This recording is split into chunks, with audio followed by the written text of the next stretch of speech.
Hey everyone, this is Tim from YourSixStudios. Today in this video, I'm going to go ahead and show you how to turn on and off the PlayStation VR 2 headset. So let's go ahead and jump into the video right now.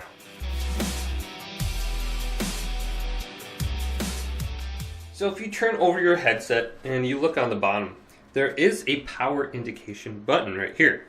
So if we hold this down, we can turn on the headset. Now you can't turn on the PlayStation 5 by pressing the power button down. But you can go to your PlayStation VR 2 controller, and if it's already synced up and connected to your PS5, you can hold down the PlayStation button here, and it should turn on your PS5. Now make sure your PlayStation 5 is turned on, so I'm going to press the power button, and I can see there's blue lights right here. Now when I go to the headset, I can see there is a red light on the front here, and if I press down the power button, I'll feel a rumble, and this red light will switch to white. And my PSVR now is turned on. Now to turn on your controllers, all you have to do is press the PlayStation button down, and you will see a white light will be indicated on the bottom here. And do this for both of the controllers.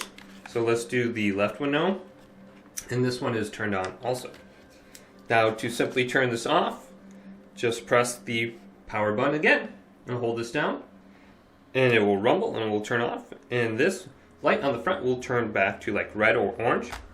And to turn off the controllers easily, just hold down the PlayStation button. So it'll take about 5 to 10 seconds for the light to turn off, and then your controller will be completely turned off.